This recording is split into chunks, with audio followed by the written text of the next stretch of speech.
Здраво на сите! Уште една епизода од нашиот подкаст Нагости кај Прилепченец.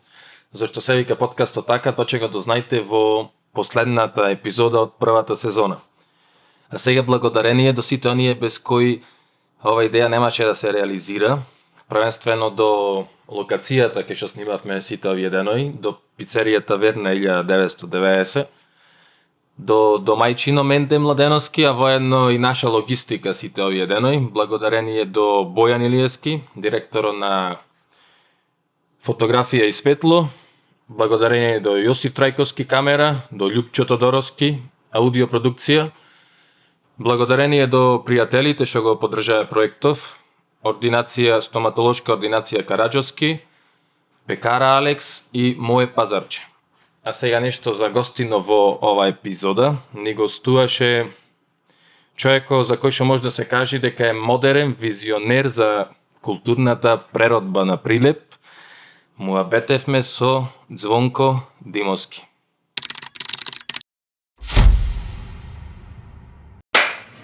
Ова секојаш е акција кај нас. На здраве за акција, На здраве за акција, живели да ви трае да ви се множат. Добре дојде.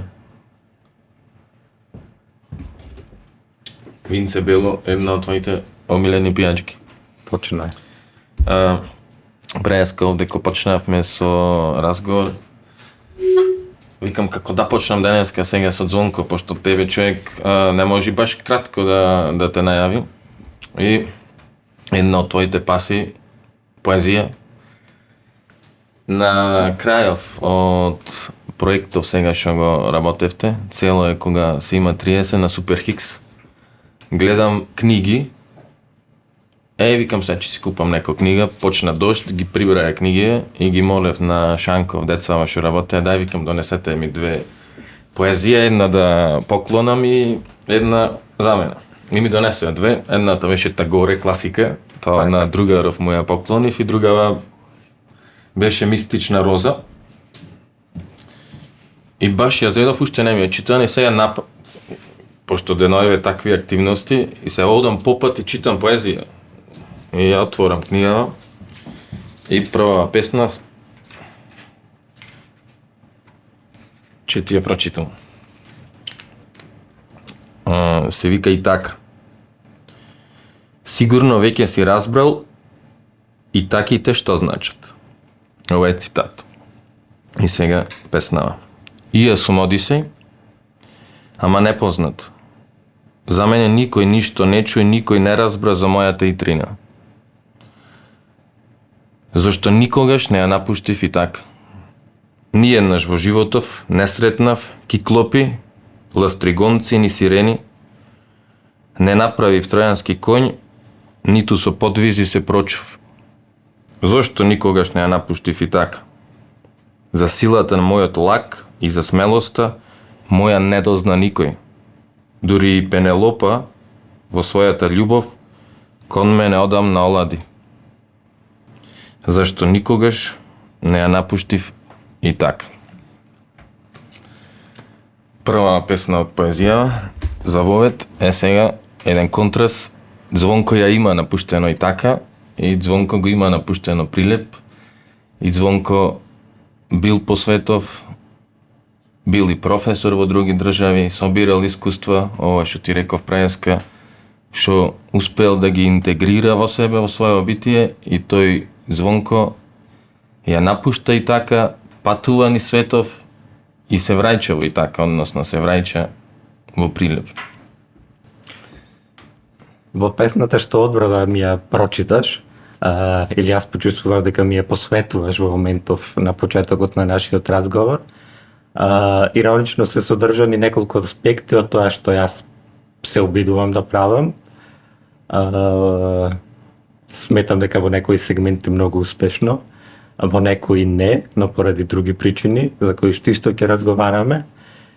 И моментите на кои што јас сега би надоврзал на песната што ја прочита и може да ни послужат за инспиративни теми во теков на разговорот, е една работа што ти ја направил, си ја направил денеска несвесно или свесно, не знам, но е процес што јас многу го обожавам го сакам и сметам дека е многу важен за општувањето на не само на нашата нација и традиција, туку воопшто за секој културен код, односно реактуализацијата на културното наследство, на старите навики, на старите мала, односно тоа што си читал книга на улица е реактуализација на стара навика.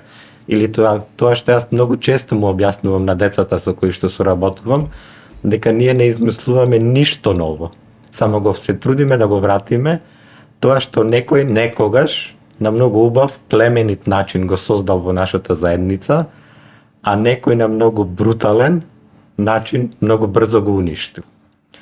Значи, реактуализацијата како тема, која што се присутна и може да се прави на секој начин. Како што кажав, тоа ето читање книга на улица е реактуализација на стара, добра навика. А и така во мојот пример би означувало не само место кое што обожувам да се враќам, причината е една, моите фантастични пријатели, една од причините зашто се задржувам подолго во Прилеп и така како сватена како инаед, односно и така која што сака да докаже дека се што се зборува во чаршијата е неточно и можеме да докажеме дека е обратно. Така и почнува целата оваа градска приказна која што трае последниве 3-4 години. Турбулентна и така, ја снемува и се појавува. 3-4, така? 4 години, ти се враќаш пред 4 години. Претходно, колку време си онака одсутен? Добро, ти во тие периоди так се враќаш, ама делуваш во странство. Така. Создаваш, делуваш, работиш се образуваш во странство. Так. Од градот одсутен... Кажи ми малце за тој свет, за патот твој, надворот и така. Така, ќе се обидам да го синтетизирам тоа во неколку кратки реченици, бидејќи тоа е толку прекрасна, инспиративна приказна, која што мене наново секој пат ме инспирира кога самиот себе си ја раскажувам. Одсутен од градот претходно, нели, скоро 20 години, од државата 16, најдолго како мисловен, образовен, едукативен, концептуален процес во главата ми се случува во Полска, имајќи среќа да завршам во Полска пред низината трансформација во така наречена сакам да бидам европска земја. Односно јас почнав да живеам таму за времето на комунизмот, додека траеше во Полска се уште. Односно... Ова е која година, поточно? Прв пат 90, брзо после комунизмот, мислев пред влезот во Европска унија. 99 прв пат. Заминувам, но не останувам, зашто не ми се допаѓа тогаш. Трајно во Полска преминувам 2003 година. Полска, иако ево земјите кои што јас редовно ги критикувам, причини има многу, но како концепт и како историја и како културен код кој што се уште се пронајдува, има извршено огромно влијание за мене, зашто јас таму заминав кога Полска се уште беше затворена држава, авангардна, уметничката сцена беше на едно сосема поинакво ниво него тоа што е денеска. Живее во град Познан кој што е многу блиску до Берлин. Многу од работите кои што се случуваа во Берлин се случуваа во Познан. И денеска веќе кога зборуваме за Полска, Познан е еден од трите градови кои што нема десничарска влада и кои што се смета за отворен град. Многу навеки имам стекнато од таму и од функционирањето со тамошните луѓе, имајќи среќа брзо да почнам да функционирам во тамошните авангардни уметнички кругови и многу брзо да создавам работи кои што денеска пробуваме да ги пренесеме тука. Например, Балкански филмски фестивал, кој што во Полска веќе се одржува 9-та година поред, кој што го основав јас со моите студенти, сега го водат моите абсолвенти, се одржува во 7 полски градови. И тоа е филмски фестивал кој што ја представува балканската кинематографија како уметничко дело. и идејно и концептуално, а тоа значи намерно, нема филмови кои што зборуваат исклучиво за војната, зашто тоа не е балканска кинематографија. Тоа е едно од темите на балканската кинематографија. Исто така намерно, во овие 9 години не е прикажан ниту еден филм на Емир Кустурица, зашто Емир Кустурица воопшто не е Балканот, како што е доживуван во многу други критичари. Не е Балканот, ама сепак е од Балканот. Е од Балканот, но не е целосната слика на Балканот. Балканот во филмовите на Емир Кустурица и на многу други поствоени, посебно автори од поранешна Југославија, е фантазмат кој што не постои не само за луѓето кои што сега живеат на Балканот, туку и за земјите надобрувајќи се на Европа, претходно комунистичките земји кои што се водушувале на Југославија, нели, како концепт. Во филмот е представен како фантазмат и алегорија на живот кој што реално не постои. Добро, Емир Кустурица е под влијание на Фелини во огромна мера, така да тој не може да се ослободи од тој и тоа е неговиот стил, ама сепак за некои негови уметнички домети во филмот, мислам дека да, јас воопшто не го замерувам, нели, неговиот уметнички потенцијал, талент, заслугата што има за развој, за промоција на Балканот. Тука би ставили артисти од типот на Марина Абрамовиќ, Ведрана Рудан, кои што многу умешно го искористиле своето потекло за успешна комерцијализација на своите дела. Односно, го фатиле моментот на социјално предприемништво, од се да направиш комерцијален производ, што не е негативна појава. Марина Абрамовиќ на светско ниво. Така. Тоа е од тоа што го прави таа денеска како концептуална уметност, та го продава како производ и стварно не знам некој во незини, мислам во тој свет на таков начин да успева со уметноста што се однесува за комерцијалниот успех, так, да заработува милиони од стварно концептуална уметност. Мислам тоа за многу луѓе не може ни да разбера што е, едноставно незините перформанси се тешко сватливи за 90% од луѓето на планетава Земја, ама сепак тоа во Америка и во Њујорк, таа е вбројена и во исто рамниште е со Ворхол. Така, во највлијателните уметници на денешното време.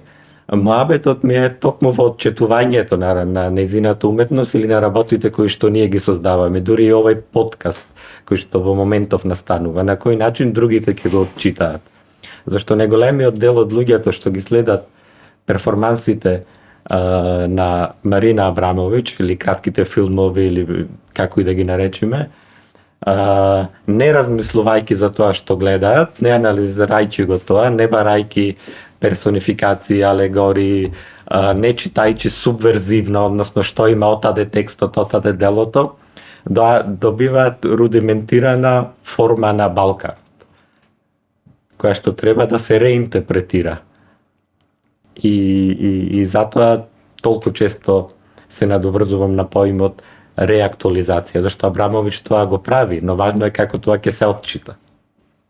Таа рудиментирана форма што викаш за Балканот, што на некој начин ги одвојува луѓе од суштинава нешто, кај нас е најдобар пример за тоа, мислам, Милчо Манчевски, кај што никој не гледа шо прави зад нешто, зад символика во шо има, никој не гледа шо сака човеков на некој начин да разложи. Ја мислам дека човекот разложува, и затоа имаме критика кај него упатена во огромен број од случаи и кај што јавноста е во Македонија, па во свето не знам, ама наиш влада и таква слика, гледај како не прикажува, гледај какви сме, секој сме кај него лоши, примитивни, што апсолутно не е точно, ама ете, така тоа заживеало. Не е точно дека можеби денеска ние така функционираме, но огромен дел од формите прикажани во филмовите на Манчевски се поврзани со ритуалноста, со селските и градските навики, форми кои што апсолутно се одржани во живот, се уште. И тоа се форми кои што помагаат ние да функционираме како заедница, колку и да ги критикуваме, бидејќи од тука е потегнат културниот идентитетски код. Ние можеме да ги критикуваме, но не треба да ги занемаруваме и да ги сметаме за излишни, зашто токму тие форми го започнале некогаш процесот на градење на културен идентитет и на колективна меморија. Нешто што денеска мислам дека не само што е знак дека само што е под знак прашалник, туку и воопшто не го поседуваме како народ или како жители на Прилеп. Културна меморија. Бидејќи имам впечаток како терминиве со кои што сега оперираме јас и ти, како да престанале да функционираат и да се развиваат во 80-тите години. Кога разговараш дали со помлади или со постари граѓани на Прилеп или Македонија сеедно, и сакаш да излечиш што е за нив културна меморија, културен континуитет, се турците, Втората светска војна, егејците, формирањето на Титова Југославија и тука престанува, како да не продолжува тој континуитетот на градење на културна меморија. Јас мислам да доколку се, не знам, осмелиме заеднички или вие во некој од вашите емисии да направите една банална градска анкета помеѓу младите или луѓето од средната генерација и да му го поставите прашањето што за нив представува културен идентитет и културна меморија и да дадат два примера за тоа. Нели? Ајде ако се, да речем, да пробаме да лицитираме. Ние ќе видиме дали ќе се потврди тоа, што мислиш? Што би бил одговор на еден, да речеме, тинејџер денеска во Прилеп? На прашањето што сега ти го постави. Што? Па сигурно нема да претпоставувам дека нема да биде тоа што еве овие неколку години се трудиме да го направиме. Например, не знам, за пример да го земеме фестивалот со Марко на улица, кој што имаше за цел, составајќи 6 прототипи на Марко Цепенков, што би бил кога Марко би живеел сега, да се представи како актуелна форма на културно и светско наследство, односно да биде урбан херој. И мислам дека нема да биде Марко Цепенков, нема да биде Блаже Конески, може би ќе се појави Милчо Манчевски и веројатно во најголемиот дел од случаите тоа ќе бидат спортисти и кај тинејџерите веројатно рапери, кои што се многу важни за културниот развој, апсолутно. R&B, хип-хоп сцената, популарната сцена, но младината би ги спомнувала нив од неколку причини, а една од најбаналните е зашто живееме во некои системи, во некој општество, тие што треба да ги наметнуваат или да ги пласираат или да ги предлагаат нормите, на нив не размислуваат за нив. Односно, рапериве за кои што ги спомнуваме се пуштаат на разглас во тек на голем одмор во основно училиште. А се пее, нели, за вулгарна сексуалност, за уништување на различниот, најчесто во тие такви музички. Ова правиме за мејнстрим, некој. За мејнстрим. Рап и хип-хоп сега актуелен. Точно, но токму тие примери, не знам дали си имал таква прилика или дали имаш деца кои што одат во семејството во училиште, но на големиот одмор им се пушта сладкаристика, двабона, таско и такви изведувачи им се пуштаат на децата на голем одмор. А тоа е содржина што нивниот на некој начин ја прима, ја задржува и прави некоја структура и ја вреднува како позитивна норма. Нели? Или во реп нека им пуштаат таква музика. Сега училиштата ги задовме за пример. Само преку примерот сакам да најдеме некој си начин, дури тоа да се анализира. Во ред нека пуштаат такви песни на летен на голем одмор. Но после со неколку наставници нека направат анализа на текстовите или што значи да бидеш јавена личност, еве тие се јавни личности И на текстовите, а поготово на мотивите, зашто се текстовите напишани и зашто е направена музика? Мотивите се соодветни, зашто таа лексика е одбрана. Се пренеси порака за сексуалност, за другост, за различност, односно термини кои што треба да бидат во сршта на градењето на заедница. Значи, и зашто стиховите на раперите, градските муабети, политиката која што не обкружува во последните 20 години, не тера да поверуваме дека заедницата, културниот код е еднолита форма, што е баналност. Значи, оваа држава и оваа општество и овој град никогаш не бил еднаков, никогаш не бил еднослоен, секогаш бил различен. Значи, да секогаш препорачувам кога некој осудува неколку друг да посегни по банални документи или книги кои што на сите ни се достап. Никогаш не бил... Крушевскиот манифест, например. Или да се појди на гробиште и да се прошета алејата на заслужни граѓани од Втора светска војна или Крушевско востание. Секое второ, трето презиме не е на ски. И таа реактуализација за која што зборуваме, понекогаш од тие кои што не го следат општеството и културата како механизам кој што е форма на живот која што постојано се менува и треба да ја наблюдуваш, да ја нагледуваш, да излечуваш заклучоци и понатаму така да функционираш, да најдеш начин таа да опстоја, не да ја сузбиеш. Така некако барем јас размислувам и така се трудам да функционирам. Овде кој рече за овој за град, никогаш не бил сложен. Значи не бил сложен околу тие идеи за градење на некоја културна матрица што ти проба сега тука да малце да го вратиме муабето што ти го покрена, еве сега рековме малце тој период во Полска и ти од Полска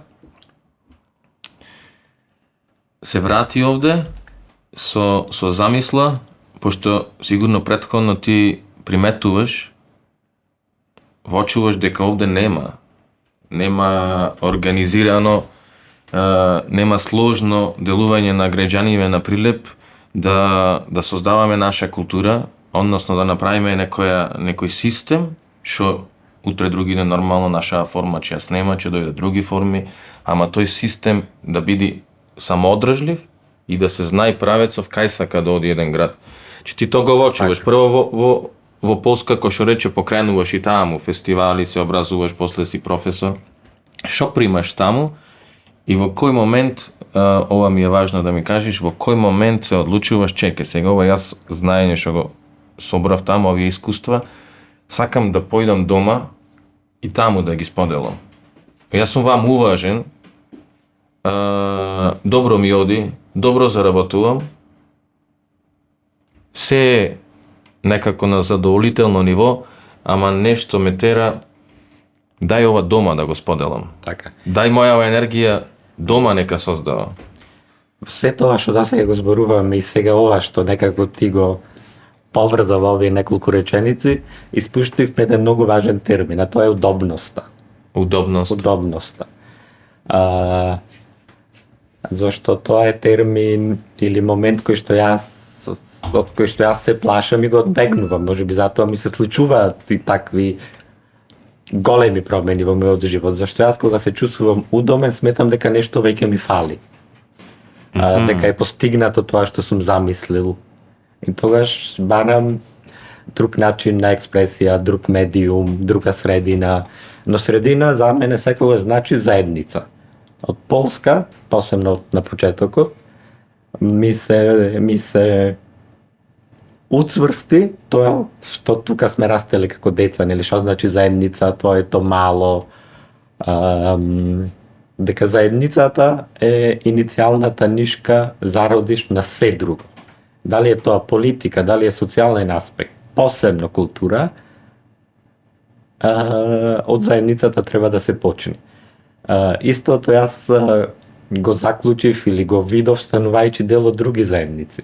После Полска од извесен период живее во Јужна Африка, каде што заедницата, сега кога мислам на заедница во Јужна Африка, мислам на тауншипс, не мислам на Кейптаун или на градовите кај што живеат белите луѓе.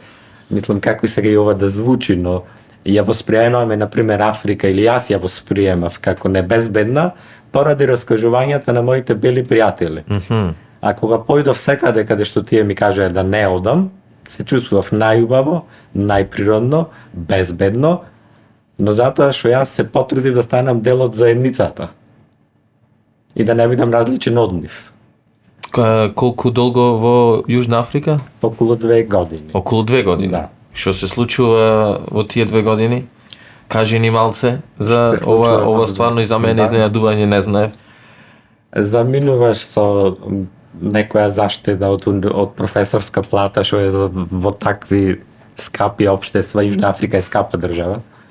Ти се доволни за месец и после најдуваш начини да ја нарушиш повторно својата удобност, да заборавиш дека тоа што си бил во претходната земја, на претходната работа е апсолутно неважно и дека тие навики што си ги создал во Скопје, Прилеп, Познан, Берлин треба таму да си остана, а не да си ги носиш со тебе. Зашто ако ги пренесуваш твоите удобни навики во следното место на живење, едноставно ќе бидеш несреќен. Ти никогаш нема да припаѓаш таму. Значи, може би не треба целосно да се занемарат, но да се најде начин да се адаптираат. Што значи, кажи ми конкретно преку некој пример, значи ете професор во Полска, таму се едни навики и сега, како што викаш, имам заштеда, професорска плата, Јужна Африка е скапичка земја за живот.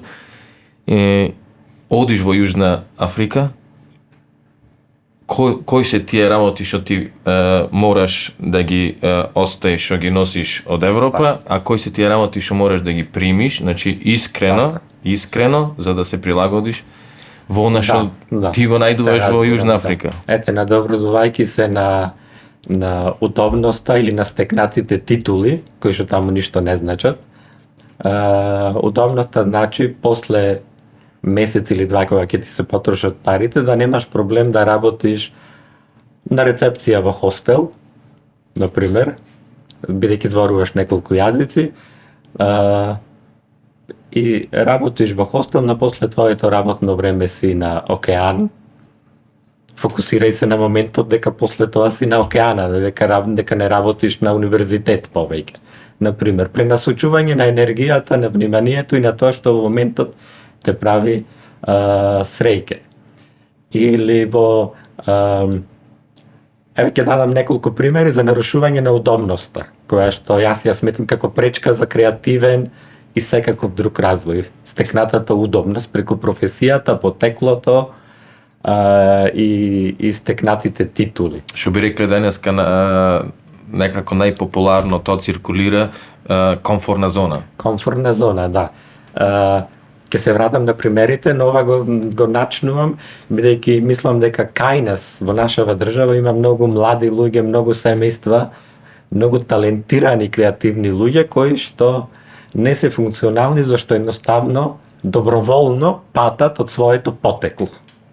И сметаат дека ако се презиваш некако, дека сите други се должни да ти дадат и пари, да ти дадат и буџет и сите се за тебе да прават. Тоа е комплексот на сопственото потекло. Ќе се случуваат дегресии многу често. Ако. Прекајќи се сега на удобноста. На извесен период исто живеев на Канарските острови. Таму трагајќи кај можам да функционирам, најдов на еден прекрасен културен центар кој што функционираше како хостел и секоја среда имаше гастрономски вечери од различни периоди од светот. И например секоја среда таму готвев 4 македонски оброци за кои што гостите плаќаа соодветна сума И тие пари беа доволни да живееш удобно следната недела, да работиш 4 сата во културниот центар, но при тоа да видиш повторно покрај океан, да запознаваш нови заедници, нови луѓе, еден куп уметници кои што во своите земји може би етаблирани, но тука свират на улица, зашто тоа е начин на живот. Значи, исто и удобноста е начин на живот. Зашто удобноста, среќата, несреќата, понекогаш дури и депресијата, колку и да е тежок збор, е прашање на сопствен избор. Сметам. Да. И колку почесто се дрзнуваме да ги фаќаме загуша овие термини кои што сега ги нафрлам, толку повреден станува животот. Но сите овие патувања сега кои што ги спомнувам, или подотна беше Санторини година и пол, секогаш станував дел од заедницата. Значи, јас сега да се вратам, например, на Санторини, еве во недела повторно ќе одам таму, не зашто имам пари да си поминам луксузен одмор, зашто имам повеќе пријатели стекнати во година и пол во санторинските села, него луѓето што реално таму живеат. Зашто мене ми е тоа важно.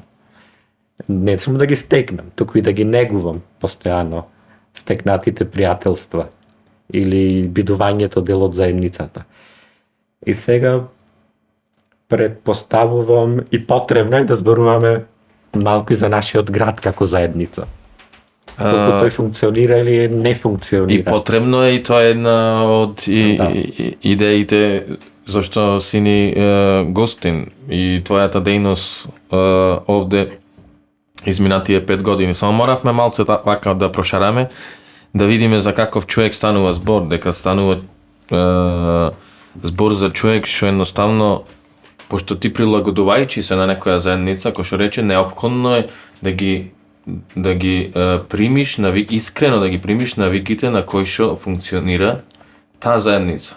А тоа се различни заедници, различни места, различни локации, различни култури во светов, и сето тоа да го интегрираш ти во себе. Така. Значи ти на некој начин носиш културно богатство како човечко битие. Сега тоа човечко битие, кој што реков преска, тоа културно богатство не можеме ние да го измериме таа вредност. Ама ние знаеме дека без тоа ние не можеме да имаме не можеме да видиме цивилизација, не можеме да видиме луѓе, не можеме да напредуваме. И сега ти знаеш дека носиш богатство со тебе и како што рековме, сакам тоа богатство да го споделам дома. Јас содам, собирам и се враќам да споделам дома. Сега ти се враќаш во тој период во прилеп од страна на култура, нешто организирано, нешто системски осмислено, стратешки испланирано, не постои. Тоа се само некои инциденти, појчето се поврзани со датуми и со традиција некоја, ама никако со идеја, со визија за иднина. Сега ти се враќаш овде во тој еден прилеп, што нема визија каде да ја насочи својава енергија што се несува за создавање на тој културен идентитет. Значи се враќаш да ни донесиш еден начин на размислување. Еден начин и на размислување и на делување и некако може и практично освестување како можеме. Кажи ни и за мотивите, и за идеите првично, кој ќе речиш, ова сме пред јавен простор, пред да се случи јавен простор во Прилеп. Така, мојавето е малку обратен, јас не се вратив во Прилеп, односно Прилеп некако ме задржа. Мојата тогашна идеја беше да се вратам во Прилеп, да ја донесам мојата библиотека, се можам да дам, но книгите и сликите, уметничките дела кои што обожавам да ги купувам или добивам кога патувам, сакав да си ги донесам во Прилеп, бидејќи следна етапа тогаш, после напуштањето на Полска, требаше да биде неколку месечен одмор во Прилеп и заминување во Јужна Америка. Таков беше планот, првичен. И Прилеп, останувањето во Прилеп се случи буквално од инает. Еве ќе раскажам како се случи. Така се случи јавен простор. А тоа беше период кога во Македонија нели се случаа последните политички промени, така наречената шарена револуција и слични процеси кои тогаш сите мислевме дека ќе донесат многу добро, а добар дел од нас се излажаа. Не важно да не скокаме по темите, но седејќи под градскиот часовник во тогаш свежо отвореното кафуле, разговарајќи секојдневно и со пријатели, и со луѓе од чаршијата кои што едноставно беа обземени само со мислата дека се е уништено, дека ништо не се случува, дека нема култура, дека нема публика, дека нема талентирани деца, дека нема креативни умови, дека тоа што Прилеп некогаш представувал повеќе не е. Јас едноставно во едно саботно излегување, саботно кафе, повторно на голема маса со собрани луѓе и прилепчани разговарајќи на сличниве теми, јас само им реков за 6 месеци ќе докажам дека е обратно. И така се почна. Остана во Прилеп од инает, за да докажам дека тоа што некогаш Прилеп представувал, односно луѓето на Прилеп, тоа што заедницата на Прилеп некогаш представувал. Зборувајќи вака, мислам, од Втора светска војна натаму, кога градиме историски, општествен, социјален и културен идентитет на тоа што децата се уште во книгите го учат како современо. И доколку Прилеп имал суштински клучен влог во градењето на тоа што денеска во Македонија се нарекува современ јазик, литература, уметност, графика, скулптура, сето тоа не може да исчезне и да го снема. Тоа само значи дека некаде е покриено, потиснато, занемарено уште еднаш да повторам, или дека некој заклучил дека не треба тоа да се пласира или да биде видливо, или некој низ претходните 20 на години едноставно толку успешно ги научил децата и младите луѓе дека не треба да се трудиш, дека не треба да имаш сопствено мислење, дека не треба да бидеш егоистичен. Мала дигресија. Навистина сметам дека ако не си егоист, не можеш да бидеш среќен. Некој кој што решил дека други работи од градот сега ќе се пласираат, и сето тоа требаше да се најди начин како тоа да излези на површина повторно. Долгогодишното не чинење ништо позитивно за култура, ова се што речам, односно чинење некои спротивни работи, што едноставно раскалашува се, да употребам таков некој неодреден збор, за последица ги има твоите другари, пријатели со кои што во моментов седиш и тие вика, гледај бе, во градов човек ништо нема, никој ништо не се случува, нема култура, нема талентирани деца. Значи тоа е последица од ова долгогодишно запоставување на Прилеп. Так. И ти во тој момент кој ќе речиш од инает, не може, не е така, за 6 месеци ќе докажам дека е спротивно. Во тој момент имаш визија, имаш некоја идеја, едноставно само имаш мотив. Како е тоа? И после влегуваш во стратегија во развивање. Така.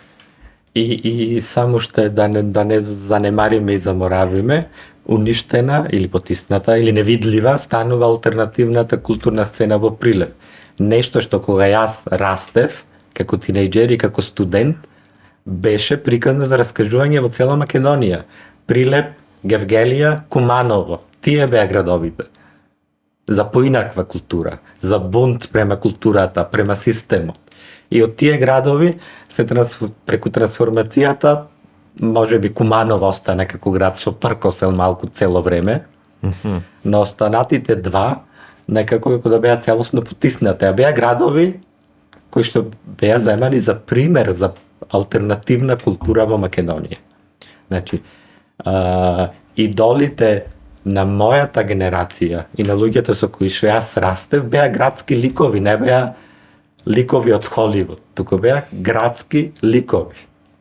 И тој Колку и момент, да звучи неверојатно Колку дека и да може звучи градски неверојатно. лик од Прилеп да ти биде, не мора толку и дол колку што да некој му се некој восхитуваш. ориентир. Да, многу е важно да имаш кому да му се восхитуваш. Ако немаш кому да му се восхитуваш, или сметаш дека никој не е достоен да му се восхитуваш, тогаш нешто не е во ред со тебе, веројатно.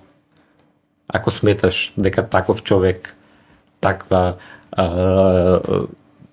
вредност не постои во општеството или во заедницата во која што живееш, тогаш треба да се приспиташ себе си.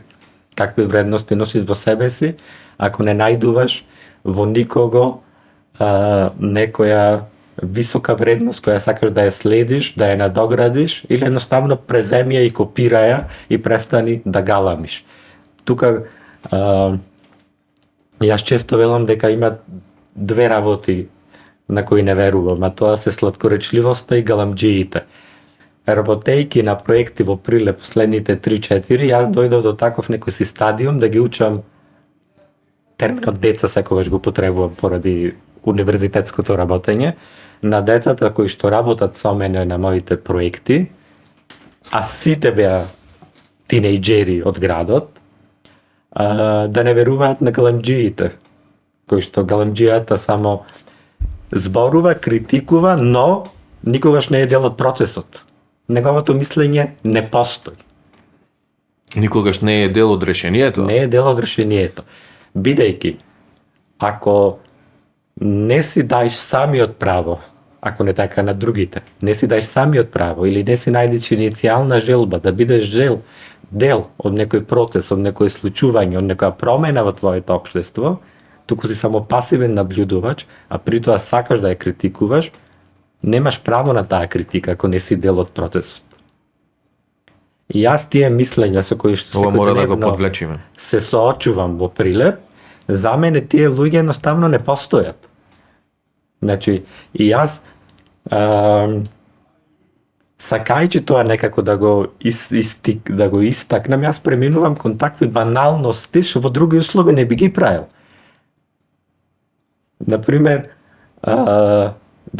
сега 16 дена работевме фестивал за кој што повторно цела земја зборува, зашто колку е професионално сработен, колку е продукциски богат и различен, и кога имаш следниот дел луѓе кои што биле на тие многу добро сработени настани, не само продукциски, туку и луѓето кои што го сработиле финалниот производ, а се поврзани со Прилеп, коментарот да ти биде следниот ден на Facebook, од која се плаќа во пример еден пир, од која се плаќа во Прилеп пиво 90 денари. Колку да биде, ајде пивото. Прво да почнеме од тоа. Прво да почнеме од пивото. Прво да почнеме од пивото. Колку треба да биде пивото? Ако на настан, кај што сум се потрудил да го донесам, е скапо да биде 90 денари, да ја занемариме, пример еден употреби. И јас на ваквите луѓе едноставно доколку ги познавам, верувајме, му се јавувам, да му кажам дека се простаци и дека треба да најдат начин да му се извинат на артистот што настапувал таа вечер. Ако единственото нешто што изнесле, пивото дека било 90 денари. Значи, тогаш веројатно завршиле на погрешно место. И навистина е тоа моето мислење.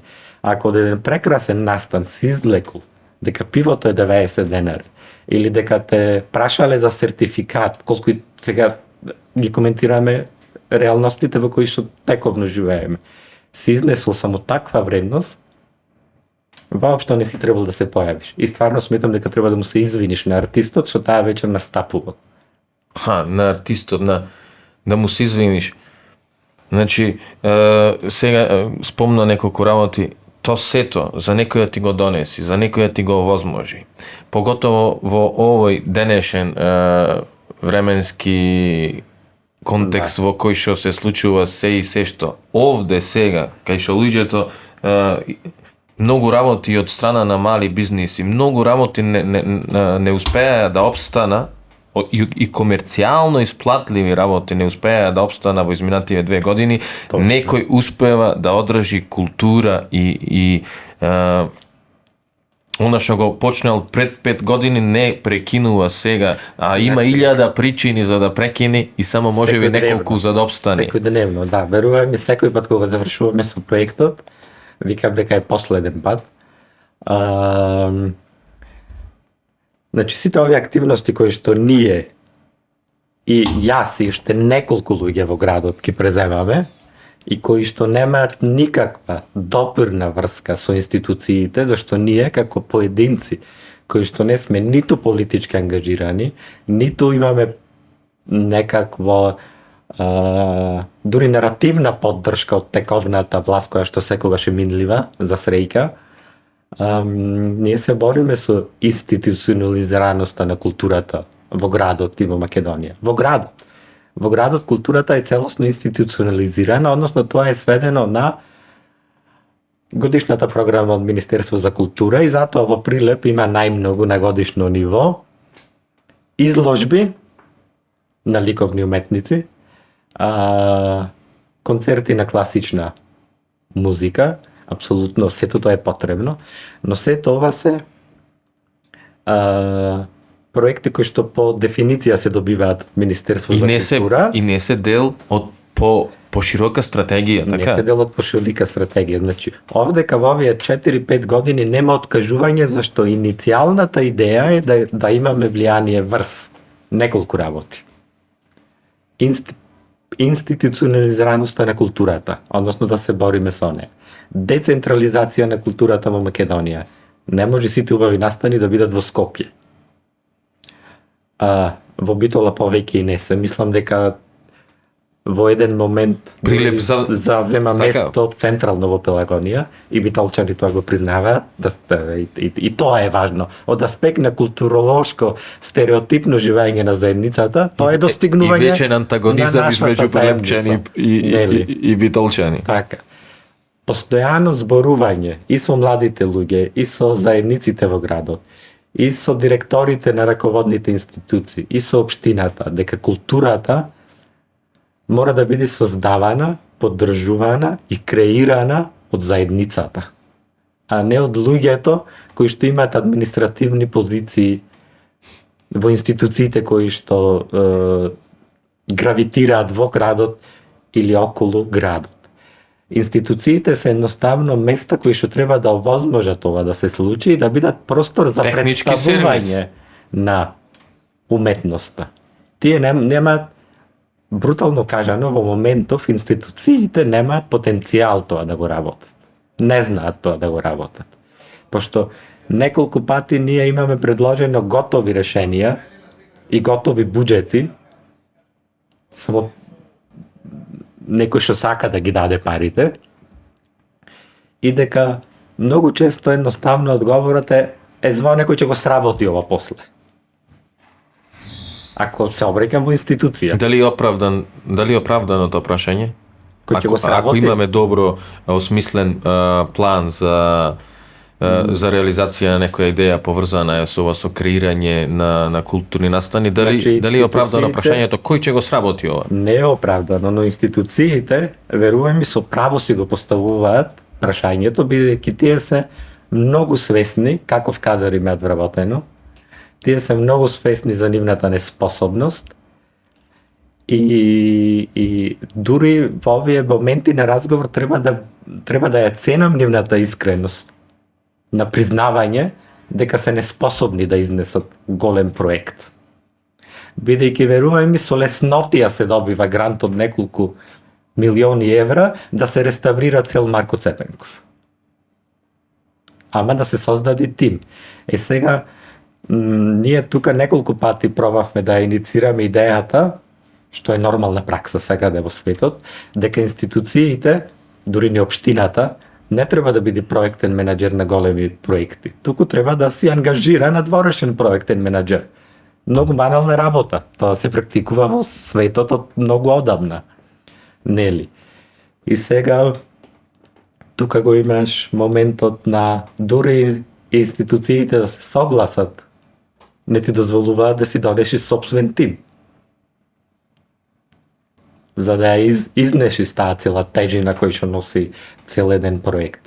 А кога разговараш многу често со луѓето за што значи да работиш проекти од културата, или што значи да бидеш, како што ти на почетокот нели размислуваше како да ме представиш, јас многу често размислувам како да им објаснам на луѓето што значи да работиш креативен проектен менаџмент. Бејќи тоа не е јас ќе ти се јавам на телефон и ќе настани театарска представа. Или нова продукција, знаеш. Тоа е Шо е креативен? креативен Културен менаџмент. Креативен културен менаџмент значи да бидеш апсолутно свесен за предностите и за маните на заедницата во која живееш, да ги знаеш членовите на твојата заедница. Тоа значи дека јас кога се шетам низ Прилеп и слушам дека некој свири пијано, јас звонам на таа кујка. Дали можеме да најдеме решение, дали тоа дете, човек сака да настапи под сатот, дали следниот проект сака да биде вклучено. Тоа е креативен проектен менаџер. Значи пијано свири, ова мора да се задржи. Не смее да помисли немам имнина во пијано, морам да учам програмски јазици. Да. Во моментот на нашето културно живење дури не е идејата да се задржи, туку да се окуражи да излезе од дома. Првено тоа треба да почнеш. Дека тука младите, нажалост, се целосно разочарани од системот и од луѓето што институционално ја водат културата. И од системот на вредности кои што го наметна и општеството, а тоа значи, нажалост, и нивните родители, зашто поголемиот дел од родителите во Македонија своите деца ги учат да не се трудат. Зошто? Која е потребата да се трудиш, нели? Значи, тој проблемот е многу слоен за да охрабриш едно дете или еден млад човек.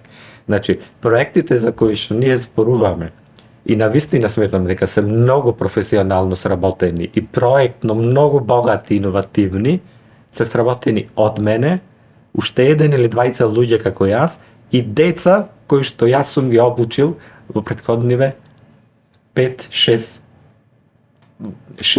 неколку години. Значи, градските проекти ги работат деца. Ова е важно да се каже за да бидат свесни тие што се посетители на тие успешно продуцирани и произведени настани. А децата, младите се многу важни, зашто имаат можност да бидат дел од целосно од процесот, од конструирање на буџет, носење на пари, поделба на буџет, ангажирање на лица, осмислување на проекти.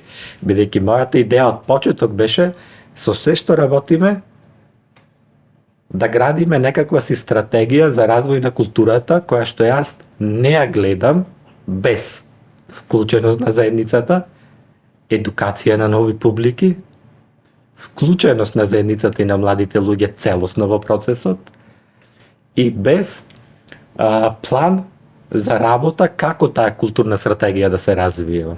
Според моето искуство, мојата желба и моето разбирање на светот и во моментот во кој што ние сме како држава, која што има постојана криза во идентитетот, јас заклучив дека тоа и сметам дека не погрешив, реактуализацијата на културното наследство. И во сите овие проекти, таа нишка се пројавува. Дали тоа е реактуализација на Марко Цепенков. Во модерен аранжман Во се модерен разбира. аранжман, значи цело време да се користат нови медиуми, нови технички, нови изразни средства. Дури, не знам, ние примери само. Што значи реактуализација на културно наследство? Ние, например, сработивме вечер со еротските приказни на Марко Цепенков, но сработени од слемери. А не беа читани или собрани како раскажување на прилепски марифет.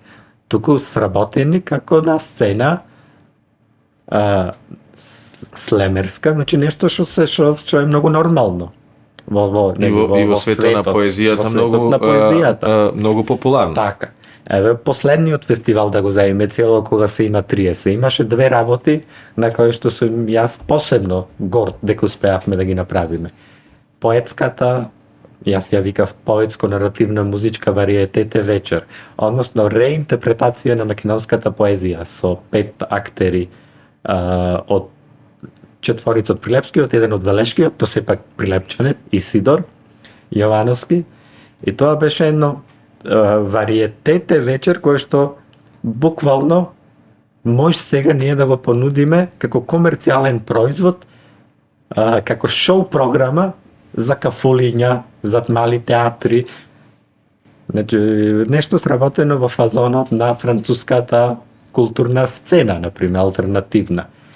Или многу комплексно сработена продукција танцов перформанс со 6 млади танчери, X-Word колектив, и заедовме да анализираме, повторно земајќи го предвид нашето културно живење, што значи да бидеш човек и потрага по човекот кој што повеќе го неаме во себе си.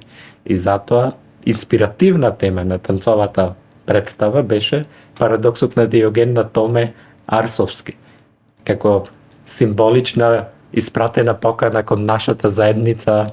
Може би ти си човекот што го бараме, дојди, придружи се. Нели јавен така простор почна, излезете да се запознаеме, придружи се. И надополнето сето тоа со музиката на Тодор Скаловски. И тоа звучеше и изгледаше безпрекорно. Да, може би помалку луѓе ја видоа поради тековните протоколи, но сите овие дела за кои што зборуваме, посебно овие 16 дена, се дигитализирани. Исто и тоа дел што ни фали, како културна заедница, како градење општество и како градење културен код, дигитализација на наследството. Значи, за да најдеш нешто од 50-тите, 60-тите, 20-тите години, треба да се убиеш од преварување. Нели? Сега, иако ова се современи бендови, современи интерпретации, ние сите настанини се дигитализирани и сите ќе бидат достапни на тие што сакаат да го видат. И сега, организацијски и проектно и програмски, јас сум искрено презадоволен од тоа како изгледаше последниот фестивал. И последниот фестивал исто го имаше она што сите претходни мои или наши проекти имаја, визуелна идентификација. Како термин мора да постои во работењето.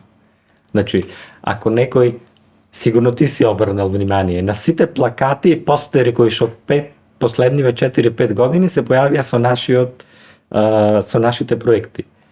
Визуелна, оригинална црта, визуелна препознатливост. Кога ќе го видиш, веќе знаеш дека ние го работиме. Почнувајќи од плакатот. Имавме една дигресија, имавме интересен случај овде со Добрила кој ни гостуваше и на Љубе вака му се пули и вика: од кај ти е, вика, маицава од цело е кога си има 30? Не ми е, вика, маицава. А всушност многу е слична, многу е сличен дизајн. Што значи визуелно? Кој че нешто можеш да го повразиш?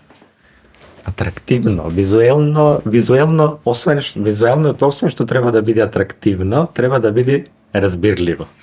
Значи, последниот плакат беше со мотиви од Прилеп и Крушево. И запамтливо, атрактивно, визуелно многу, разбирливо за заедницата многу, зашто тоа е еден процес многу важен. Значи, да не мислам кога создавам проект или работам со луѓето, да не направам тоа што јас мислам или тоа што ги задоволува моите естетски критериуми.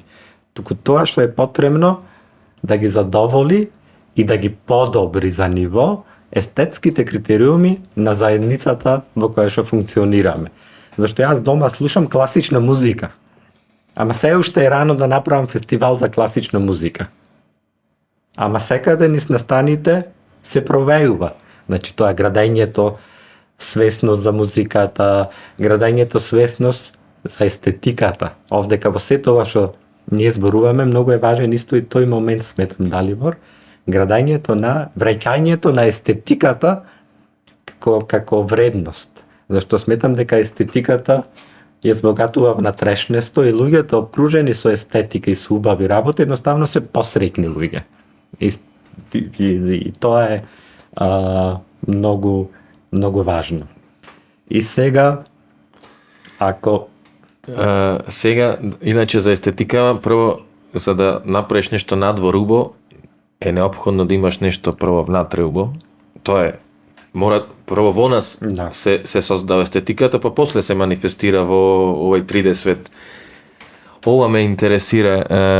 Рековме дека во институциите има луѓе на кои што треба да му се пушти рака ако се доволно самосвесни, што рече да призна ние сме неспособни ова да го реализираме. Ова е добро, ова е стварно супер, ама ние сме неспособни. Кој е чарето за тој проблем? Значи, Што да правиме со тие луѓе? Значи, Рековме, имаш- децава можеш да ги обучиш. И Да. ги обучуваш и се Но јас покажува обучувам како... деца, извини, кои што се апсолутно спремни, но од системот се научени дека кога ќе научат нешто друго треба да си заминат, за да му го платат подобро. Значи системот треба да создаде услови децата да ги задржи. Мојата активност или мојот влог тука треба да заврши. Јас не можам на децата да му најдам работа или да му најдам постојано проекти. Значи, децата и трудот на луѓето треба секогаш да вреднува. Ние имаме исто проблем со тоа како општество, како заедница, дека очекуваме дека треба луѓето без пари да работат. Да му се јавиме на Трпче, на Даниела, на Диме, на да дојди, да испе, да спреми и да си замени, да му кажеме фала. Не, треба да го платиме. Значи, деца, како што јас... Некогаш е окей? Некогаш е окей, ама јас знам да оценам кога треба без пари. Најчесто не треба. И тука сакам да зборувам и за вакви работи, што тоа е многу важно. Децата, што јас ги нарекувам волонтери, и тие добиваат хонорар. Тие деца не работат без пари. Да, некогаш во буџетот можам тоа да го предвидам, некогаш не. Но секогаш се трудам да има хонорари за волонтерите на фестивалот. А чарињата имаат многу непријатели. Едно од непријателите е тоа што ние како заедница се плашиме или ја изгубивме способноста некого да пофалиме. Ние не се фалиме себе си. Ние кога последен пат некој кој што не ти е многу добар близок ти кажал дека нешто добро си направил. Без интерес да те пофали. Ние првен тој проблем го имаме. Значи ние одиме на преубав настан и другиот ден ќе најдеме нешто за да го искритикуваме. Тоа е проблем на таа менталноста или на континуитетот што го немаме. Дали како проектни менаџери, ставајки меве и мене тука, или како институции, што не само што не создаваме услови за континуиран развој, туку немаме стратегија. Кај нас секој почнува се од почеток, колку и да било претходното добро. Зошто на повеќето му е важно да почнат од почеток, пошто знаат подобро, неважно колку претходниот добро сработи. А ова посебно се однесува на институциите. Каков континуиран развој или стратешко решение во Македонија има кое што трае во континуитет или следниот министер или директор на институција презел? Не постои. Ако превземам или ако се надоврзам, апсолутно е невозможно тоа да го направам, а да не признам твоја заслуга. А ако признам твоја заслуга, тогаш има се моја и заслуга на претходниот. Значи не е нешто мое, туку сме заедница, туку е еднаквост, а не ичиме еднаквост, сакаме така. И сега ова што рече и за фалењето, јас мислам дека Звонко не е тоа поврзано само со културни настани. Ја мислам дека е со било што човек што ќе проба да направи, не тешко, така тешко му е да каже аха, добро е.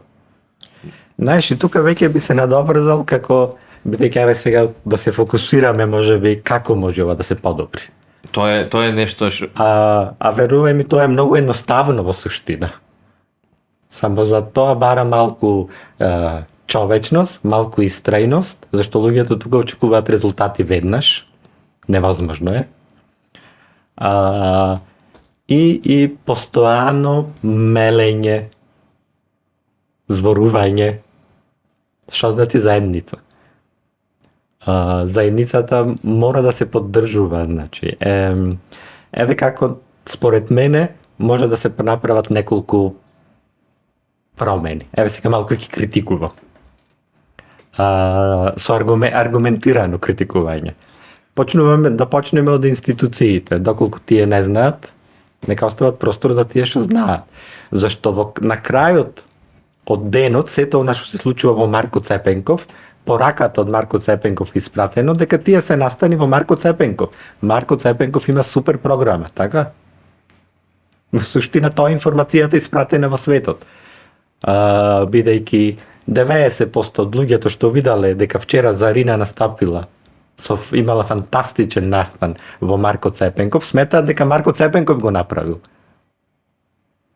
Бидејќи нема да посегнат понатаму по информациите. Значи, му правиш услуга на институциите, кои не само што треба да ти го отстапат просторот, бесплатно, зашто за изнајмувањето на простори во институциите, ние кои што работиме на дворешни проекти, плајкаме. За да јас имам настан во Марко Цепенков или во друга институција, го изнајмувам простор. Плаќаш за да добиеш право да му ја покачиш вредноста и да му даеш нова Токму вредност. Па тоа е совршено. Да, совршено. И најголемиот дел од луѓето сметаат дека тие го направиле. Мислам, ова не е критика кон Марко Цепенков, ова функционира секаде кај нас така. Сега ние си користиме примерите тука. И институциите исто многу е важно да излезат надвор кон народот. Да се институциите мора да се поврзат. Например, ако ти појдеш, ако дојди сега банални примери да употребуваме, зашто најлесно се разбирливи. Ако дојди турист во Македонија и сака да појди во музеј, веројатно ќе појди во музеј за тутун како најпознат. Сега таму некој треба да му каже дека има уште 4 музеи во Прилеп, за кои што повеќето од нашите граѓани не знаат, и дека со истиот билет не мора да плаќаш на другите 4 музеи, можеш со истиот билет да влезеш. Значи, оваа информација треба некој да ја пренеси. Пошто билетите во прилепските музеи, не знам дали знаеш, се прескапи. Да почнеме од тоа. И знаеш, таа информација да циркулира, тоа нема да се направи ако институциите не излезат надвор. Не знам, дали ти си свесен дека во музеј на град Прилеп има внатре импозантна археолошка постановка. Импозантна. Поголемиот дел од луѓето не знаат дека тоа постои. Тоа не е вина на луѓето. Тоа е вина на лошо менаџирање на музеот. Дали ти или колку прашање од нашите граѓани се свесни дека во музеот позади има фантастичен лапедариум. Многу подобар од Охридскиот. Од себе одма тргнувам. Прво не знам дека имаме 4, а второ ова што кажуваш за Прилепскиот музеј, јас прв пат на таков начин го слушам. Да. И мора институциите меѓусебе да соработуваат, мора да излезат надвор. Значи, од моето досегашно искуство, јас имав таква, ако бив пофалил, добра соработка, институција која што заедно со мене и со нашите проекти излегла на улица да представиме нешто, Институтот за старословенска култура од Прилеп. Единствена институција која што се согласила надвор од канцеларијата да функционира. Досега се тие. Да. Директорите меѓусебе не соработуваат. Не знам, например, дали си имал прилика да гледаш прес на директори на музеи во Прилеп. Кои што не знаат да кажат што има во музејот. Знаеш. Па не дај Боже јас да седам до нив со настан јас да објаснам. И како да зборувам за откритие на НАСА му доаѓа. Мислам, колку ова да звучи апсурдно и егоистично и нескромно, но скромноста не е доблест, да се разбериме. Така, значи институциите не функционираат. А алтернативна, надворешна, поинаква културна сцена, без поддршка од институциите е многу тешко да одржиш. Многу тешко. Втора работа што е многу важна за ова што зборуваме се медиумите. Односно леснотијата со која што се отвора сега медиум и се прави портал и се има читана страна. Јас повторно ќе илустрирам со банални примери.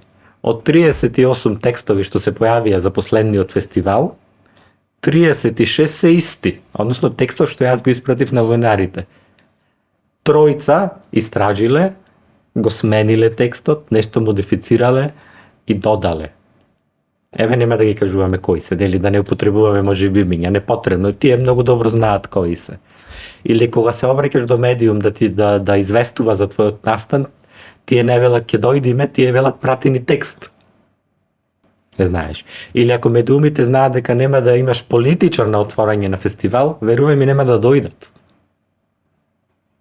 Зашо не е фестивалот настанот, појавувањето на политичарот е настанот.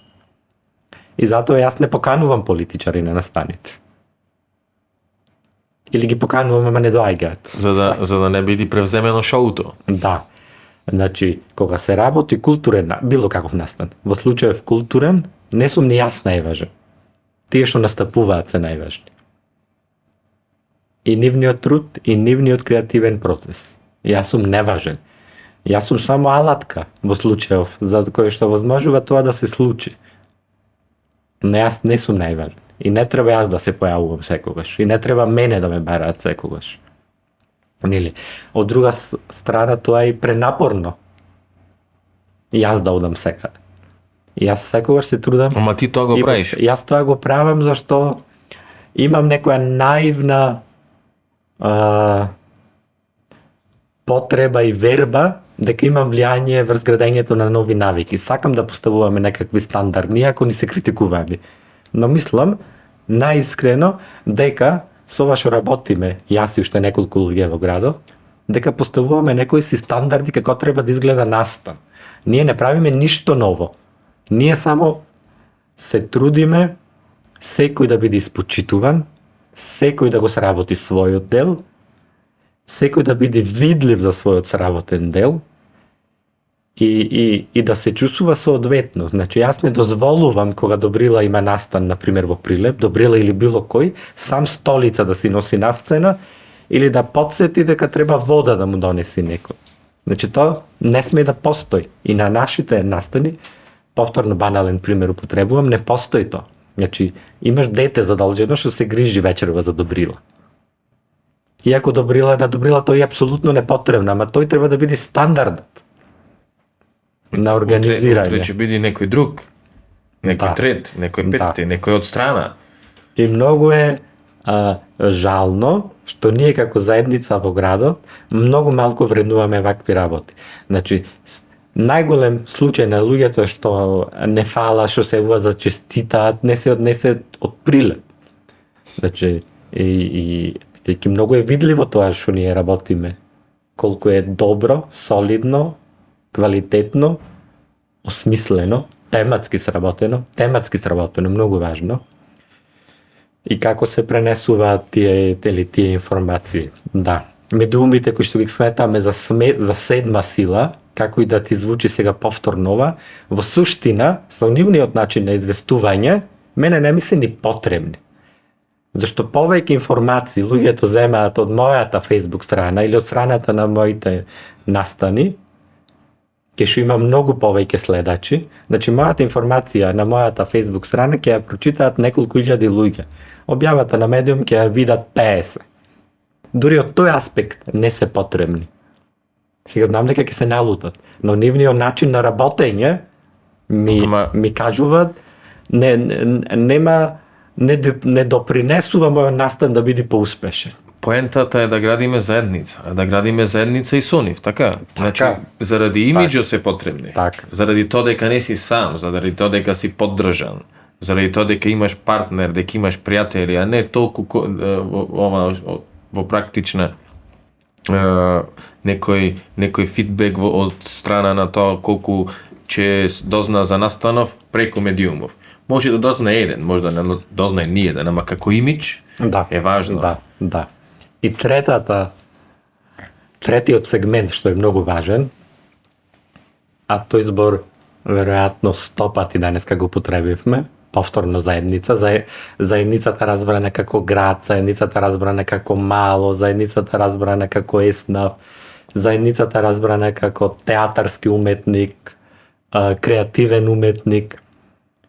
Самата заедница, која што во суштина треба да ги наметнува нормите, стандардите, новите правила и да се поддржува и постојано да има интерес во себе си за тоа што сработил другиот, нажалост го нема.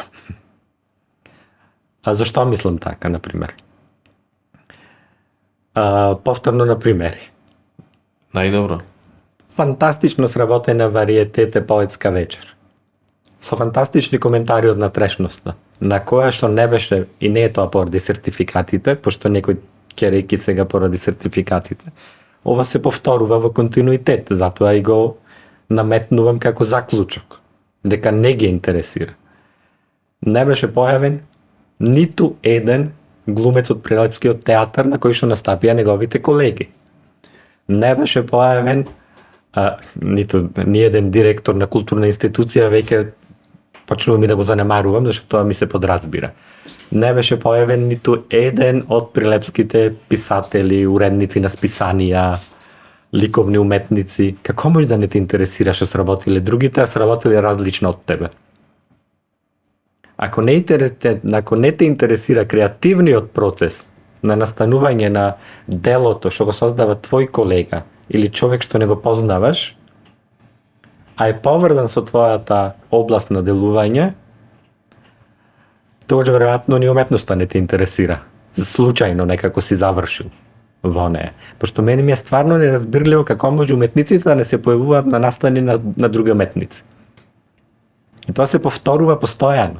Односно, уметниците доаѓаат на настани. Ако другиот уметник му е близок пријател, па тога ќе се појават. Уметниците се... Братучет или потенцијален соработник? Братучет или потенцијален соработник, и тоа што е многу жално, во проектите каде што уметниците добиваат соодветни хонорари, веднаш другите уметници се навредени дека не се ангажирани. Ама јас не сакам да... Сега пак ова ќе звучи многу агресивно. Но јас многу добро знам кој може да го сработи производот кој што јас сакам да го нарачам. Јас верувам во нарачана уметност. Нарачана значи ти ја кажувам темата, но не се мешам во тоа како ќе го сработиш.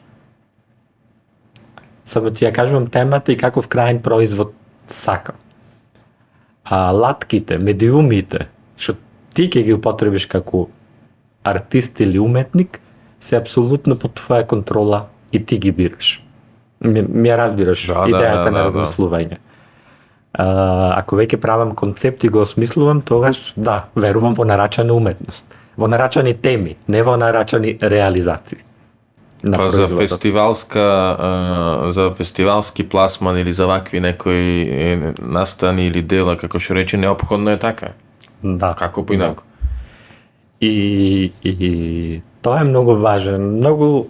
Многу е важно ова што го зборувам во моментов за заедницата, која не се поддржува себе си.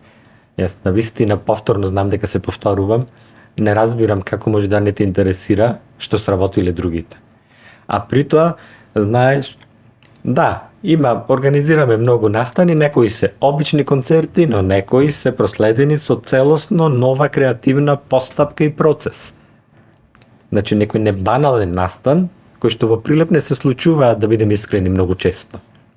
И тогаш да не те интересира што сработиле другите. Можам само да гледам на тоа со своји очи. Ако гледам со своји очи, како може да не ме интересира делото на некој уметник или некој културен настан, тоа е прво ако се преценам себе си, ако мислам дека овој што го прави нема никакво значење. Ако јас проценам дека човеков нема на никаков начин мене да ме подобри, да ме обогати, ако му дам приоритет на вечерта, ако се случува некој настан, на дружењето со другарите, отколку да дам поддршка на нешто што не знам како ќе се одрази на мене, не знам како ќе се одрази на било што се случува во градов, ако имам скепса. И не знам, мислам дека луѓето овој преска што рече ја нема таа поширока слика. Го нема тој осет дека ние сме поврзани на некоја пофина димензија. Може би не може да ја доприш, може не може да ја опипаш, ама некако сме дел од едно колективно информационо поле. И то информационо поле нас не проткајува, и то информационо поле, ако го обогатуваш со да речеме, квалитетни, позитивни, корисни информации, то ќе се одрази кај сите, ама нема да се одрази утре. Нема да се одрази за 5 минути, ќе се одрази може за 5 години. Сега дали имаме ние некаков однос со тие 5 години или 50 години или 100 години? Дали можеш да замислиш дека ти за 100 години нема да бидиш, ама заради тебе ќе биде нешто. И тоа е важно. Така. Тоа го немаме ние. Тоа го немаме, да. Ова сега можеме само да го оценуваме во категорија на индивидуален влог.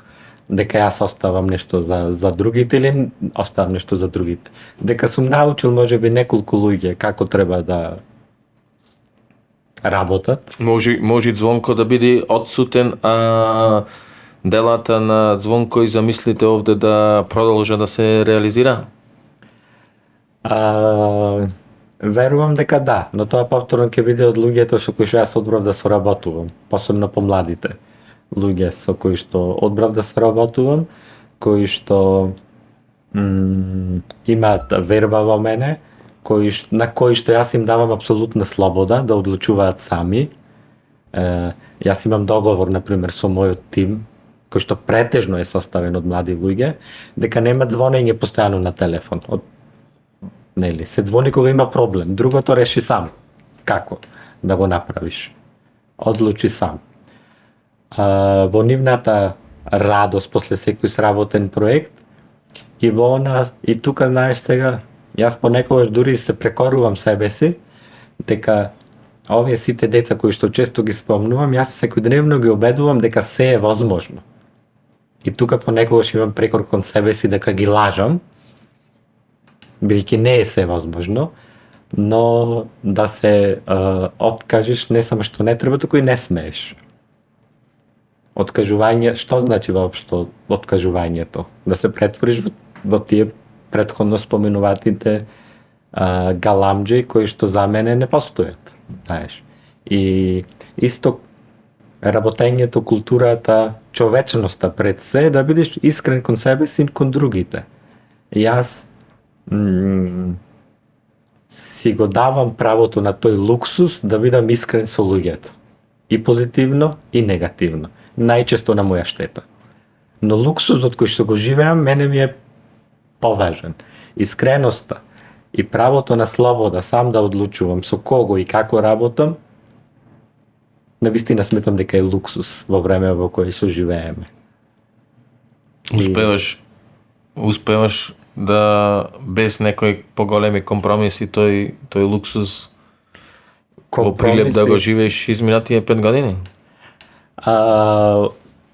Успевам делумно да го живеам, но исто, знаеш, многу е важно што носиме со себе си надвор од работата. Бидејќи собствените навики, твоите хобија, твоите интереси, после твојата работа, каква и да е твојата работа, ти остануваат тие, нели? И сега, секогаш сметам дека ако немаш работа која што те исполнува надвор од твојата професионална обврска, сега мислам дека треба да си смислиш, знаеш, да си најдеш нов интерес. Последните 3 години, во мојот случај, се појавија пчелите. Почнав да станав пчелар и одгледувам пчели и веќе продавам мед, например. И толку дејноста пчеларство ме фасцинира, што веќе правам фарма за пчели, знаеш. И многу е важно што работиш, како што е важно што има отаде текстот кога читаш поезија, важно е што има отаде папката со документи од проектот што имаш кога ја затвориш. Знаеш. Или така наречените придружни работи, side jobs. Значи, многу мене ме смирува и ми ја оплеменува естетиката и мојот сенс за понатамошно функционирање, тоа што се занимавам со превод на литература и поезија. Например. И знаеш, едва и чекам да заврши настанот, колку и да сум внесен во него, за да преминам, например, на превод. Не поидиш дома да се осамиш да, и да преведуваш поезија. Да, и повторно малку да пропатиш преку поезијата. Сметам дека човек кој што не пропатил низ уметноста или во реалниот живот не се познава доволно себе си. И никогаш нема да ги сака доволно другите. Ние ќе продолжиме, Звонко, да ги сакаме другите. Претходно мора да се учиме секој ден онно и онно да се сакаме себе си. Не можеш да сакаш друг, а да не поминиш низ себе. Пато до други ја води низ нас и она праеска беше многу добра поента, не знам дали ќе се сложиш, дека ние го бараме човекот што сакаме да бидеме. Така некако спомна. Да. Значи ние го бараме и се што правиме, и индивидуално, и колективно, мислам дека ние сме сите на пат, секој поединец и тој што прв прашува за цената на пивото, а зад пивото не гледа еден бенд што работел додадените вредности. 2 години на 5 песни. Така. Ние сите, мислам дека и тој човек, и јас и ти, и Игор и Љубе зад камера, дека ние сите сме на пато да го најдеме човекот што сакаме да бидеме. Потрагата по добри луѓе и потрагата по човекот во себе си не треба никогаш да престане. Значи, човекот е недефинирана форма. Значи, тогаш кога сметаме дека знаеме се и дека се познаваме себе си и другиот најдобро, тогаш почнува илузијата. Зашто кога тврдиш дека, сметам дека кога тврдиш дека нешто доволно добро познаваш или целосно, почнуваш да живееш во фантазмат, свет кој што не е реален. Зашто ние на форма не е конечна, така ни човекот. И колку почесто си признаваш себе си дека не знам нешто и треба да го научам, толку подобар, похуман и поплеменит човек за себе си, за другите стануваш. Може би е многу поорганско, многу по, така да се изразам, пополно со живот ако создаваш од моментот на незнаење. Да, да. Од моментот на незнаење и свесноста дека сум најдобар, колку и тоа да е точно, во моментот на посегнување по нова работа да престане да постои. Тогаш ништо не знаеш. Може би треба некојаш и цел живот, а може би поиќе животи за да дојдеш до она сега знам дека ништо не знам од Сократ, ама не како форма, туку она што го носи зад себе. За крај на ова твое прво гостување кај нас. Се надевам дека ќе имаме прилика пак вака да му абетиме. Кажи ни нешто што не те прашав, а не мора ништо што не те прашав, кажи ни нешто што сакаш да ни кажеш. Така. Да, и јас се надевам дека ќе разговараме многукратно и понатаму и дека ќе продолжите што вас го работите, односно создавањето на простор за искрена критична мисла е многу потребна. Тоа може би во овој разговор го занемаривме, немањето на критична маса како заедници, како општество. Односно дека забране тој да се критикува производот, нели, да се критикува во смисла дали книгава сум ја превел добро или не. Таква критика, на тоа мислам, а не на, нели, галамење на тоа што се надоврзува. Критиката да не биде опис на книгата или на концертот или на песните на албумот, туку да биде Конструктивен допринос. Конструктивен допринос и барање на нешто што другите не знаат да го видат, зашто нема такви алатки или такво образование, нели? Сите сме добри во некои други дејности. Фала ви за поканата и фала на сите луѓе во градов кои што на било кој начин придонеле, окуражиле, потврдиле, сакале да се вклучат, на неколкуте своеглави идиоти, јас ги нарекувам како јас во градов, што се трудат нешто да променат, на сите млади деца кои што радо се одзиваат кога е потребна помош и секогаш им кажувам дека не се свесни колку голем допринос имаат кога правиме големи проекти. И повторно, ништо ново нема да кажам. Бидете дел од својата заедница, човек сам на себе си никогаш не е доволен, бидејќи упорно живееме во системи кои што не учат дека сме само доволни, а кога не сме ќе не спасат, што е утопија.